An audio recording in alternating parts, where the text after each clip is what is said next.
Friends, आज के video में हम तमिल लैंग्वेज में बनी एक मर्डर मिस्ट्री मूवी को जानने वाले हैं जिसका नाम है वार्ड 126। चेन्नई सिटी के वार्ड 126 इस पॉश एरिया में एक यंग आदमी का काफी खतरनाक तरीके से खून हो जाता है। अब वो खून कौन और किस वजह से करता है, वो खून हुआ आदमी कौन होता है, ये पूरा मामला क्या होता है, ये जानने के लिए चलिए अब बढ़ते हैं आगे।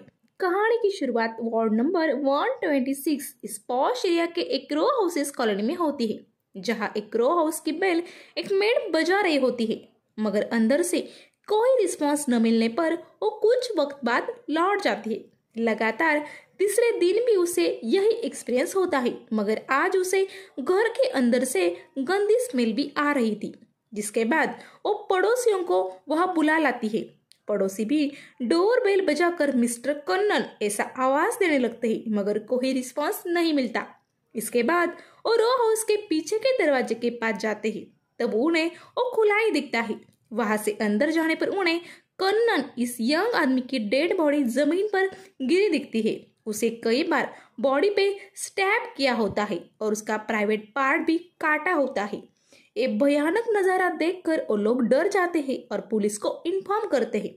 पुलिस के आने के बाद वो अपनी जांच करने लगते हैं। इसके बाद फॉरेंसिक वाले भी कुछ सुराग वहां से इकट्ठा कर लाते हैं और उस प्रॉपर्टी को सील कर देते हैं। इसके बाद पुलिस पड़ोसियों से पूछताछ करना शुरू करते हैं। तब उन्हें पता चलता है कि वहां के विद्या नाम की लेडी के घर उसका आना जाना था। दरअसल कन्नन अब विद्या से भी करीबी बढ़ाने की कोशिश में था, मगर इसी बीच उसका मर्डर हो जाता है। विद्या से पूछताछ करने पर पुलिस को पता चलता है कि कन्नन एक आईटी प्रोफेशनल था। यहाँ वो उसकी बीवी स्वप्ना के साथ रहता है, मगर किसी झगड़े की वजह से स्वप्ना इसी शहर में अपनी माँ के घर गुस्से में चली गई है। इसके बाद पुलिस इस एरिया के सीसीटीवी चेक करते हैं, मगर उन्हें उसका कनेक्शन काटा हुआ दिखता है। इस बारे में लोकल लोग उन्हें बताते हैं कि करीब 4 दिन पहले से ये बंद है और हमने म्युनिसिपल वार्ड ऑफिस में इस बारे में कंप्लेंट भी की है। इसके बाद कन्नन की वाइफ स्वप्ना के घर पुलिस पूछताछ करने चले जाते हैं। वहां उन्हें पता चलता है कि कन्नन का किसी यामिनी नाम के एक लेडी संग चक्कर चल रहा था, जो बैंगलोर रहती है। वो उसे पैसे और ऑनलाइन से चीजें भी बेचता था।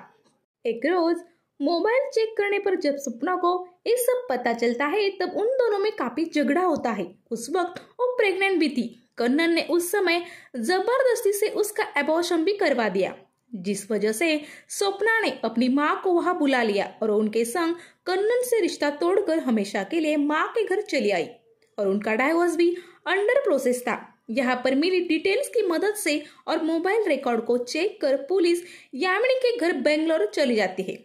वहां पूछताछ करने पर उनको यामिनी बताती है कि आप दिखा रही फोटोज मेरे पति कृष्णायन की है, जो एक प्रोजेक्ट के लिए 1 साल से यूके गए हुए हैं। हमें एक 5 साल का बेटा भी है और वो हर महीने मुझे पैसे भी भेज रहे हैं। ये सुनकर पुलिस कंफ्यूज हो जाती है और वो समझ जाते हैं कि ये मरा हुआ आदमी चीटर था। इसके बाद यामिनी को वो सब सच बताकर वापस लौट आते हैं। पुलिस को फॉरेंसिक रिपोर्ट से ये बात कंफर्म होती है कि कन्नन का खून करीब 4 दिन पहले हुआ है। उसके बदन पे कुछ दूसरे भी घाव है, जिससे ये कंफर्म है कि उसे मारने से पहले उसकी किसी से हाथापाई भी हुई थी। इस केस में कुछ लीड ढूंढने के लिए पुलिस उस एरिया में जाकर पूछताछ करना शुरू करती है। इसी बीच फ्लैशबैक में हमें दिखाया जाता है कि उस दिन 2 कुरियर डिलीवरी बॉयज उस एरिया में बाइक से आते हैं, जो वहां के सीसीटीवी के वायर्स काट देते हैं। फिर वो कन्नन के घर जाकर उसे एक लेटर डिलीवर करते हैं। तब कन्नन पीठ पर चोट लगने की वजह से घर पर ही था। मौका देखकर वो कन्नन को लात मारकर घर के अंदर घुस जाते हैं, फिर मेन डोर बंद कर उसे मारने लगते हैं। यही ये सीन कट होता है और हमारे दिमाग में सवाल खड़े होते हैं कि आखिर वो लोग कौन थे? क्या उन्होंने ही कन्नन को मारा होगा? कन्नन के पीठ पर चोट कैसी लगी थी? इसके जवाब हमें नेक्स्ट सीन के बाद मिलेंगे। पुलिस के लोकल एरिया में इंक्वायरी के दौरान उन्हें वहां का एक दुकानदार बताता है कि करीब 4 दिन पहले इस एरिया में एक प्रेग्नेंट लेडीज की गले की चेन को ही बाइक से आए 2 लोगों ने चुरा ली। उस बीच वो लेडी नीचे गिर गई, जिसके बाद उसके पेट में काफी दर्द शुरू हुआ। तभी मैंने ही उसकी मदद कर पीछे से आ रही एक रिक्शा में उसे बैठा दिया था। ये सुनकर पुलिस को थोड़ा डाउट आता है, क्योंकि इस घटना की कोई कंप्लेंट ना तो किसी ने रिपोर्ट की थी और वैसे भी उस एरिया में चेन स्नैचिंग की कोई घटना इसके पहले नहीं घटी थी।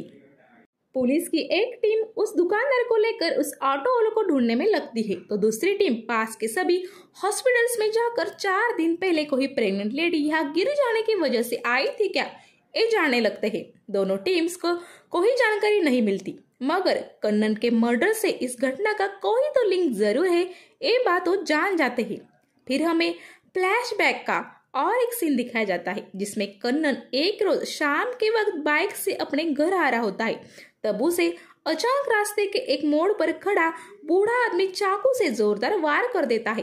कन्नन के गले में लटकाए लैपटॉप बैग की वजह से वो चाकू उसके बदन पे लगता तो नहीं, मगर इस झटके की वजह से डिसबैलेंस होकर वो स्लिप हो जाता है, जिसके बाद उसके लोअर बैक में इंजरी हो जाती है। फिर वो बूढ़ा आदमी वहां से आगे जाकर किसी को तो कॉल कर बोलता है, आज नसीब अच्छा था उसका, मगर अब इस काम को तुम्हें ही अंजाम देना होगा। इसी सीन के साथ हम फ्लैशबैक से बाहर आते हैं और हमें क्लियर हो जाता है कि कन्नन के पीठ पर चोट कैसे लगी थी, मगर उसका खून किसने और किस वजह से किया, ये राज अभी भी कायम ही था।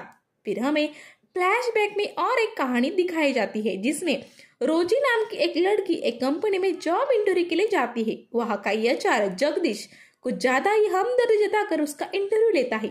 फिर उसका सिलेक्शन हो जाता है। वह ज्वाइन होने के बाद रोजी से हमेशा मिलकर जगदीश उससे दोस्ती बना लेता है। फिर धीरे धीरे उन दोनों में प्यार हो जाता है। वो दोनों शादी करने का डिसाइड करते हैं, जिसके बाद रोजी के घर वालों की कास्ट का इशू खड़ा कर देते हैं।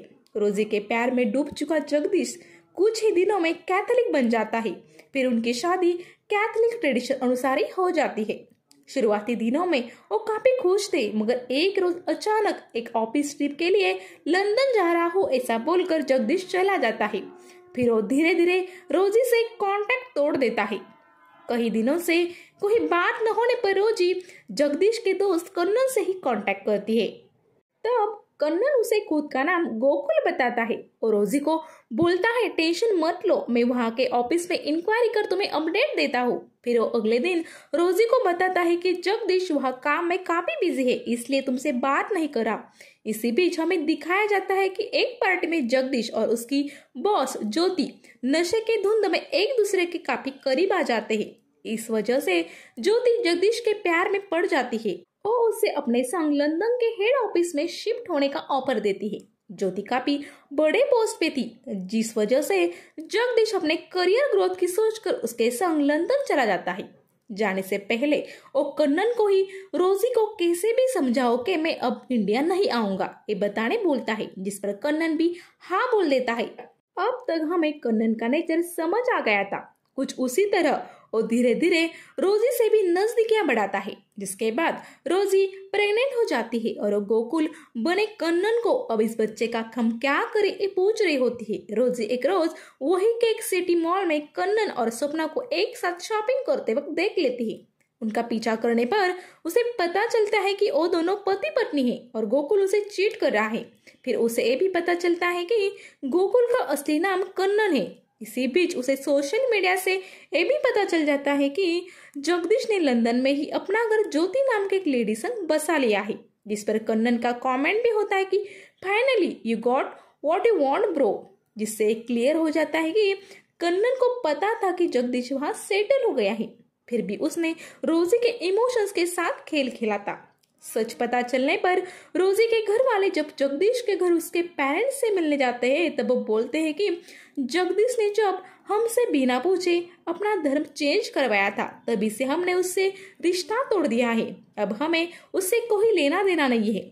इस सब का बदला लेने का सोचकर रोजी अपने घर वालों संग एक प्लान बनाती है, जिसमें उसके अंकल कन्नन का खेल खत्म करता हो ऐसा बोलते हैं। फिर हमें वही सीन दिखता है जब एक बूढ़ा आदमी कन्नन को बाइक से लौटते वक्त चाकू मारता है, मगर वो बच जाता है। तब वो बूढ़ा आदमी रोजी को ही कॉल कर बोलता है कि आज उसका नसीब अच्छा था, मगर अब तुम्हें ही इस काम को अंजाम देना होगा। इसके बाद कुछ गुंडों की मदद लेकर उन्हें कुरियर बॉयज बनाकर उस एरिया में भेजा जाता है, जो पहले तो सीसीटीवी के वायर्स काट देते हैं, फिर कन्नन के घर लेटर देने के बहाने घुस जाते हैं, जिसके बाद उसे मारने लगते हैं। फिर वहां एंट्री होती है रोजी की, जो कन्नन को उसने किए सब हरकतों का जवाब मांगती है।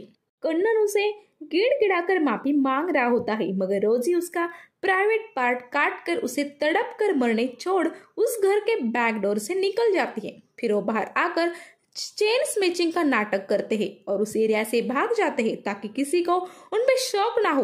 पुलिस को भी कोई सुराग नहीं मिलता और लंबी इन्वेस्टिगेशन के बाद वो इस केस को एक्सीडेंट समझकर बंद कर देते हैं। मूवी के एंड में हमें एक न्यूज दिखाई जाती है जिसमें लंदन से छुट्टियां मनाने आए जगदीश नाम के एक आदमी का सर काटकर किसी ने फेंका होता है।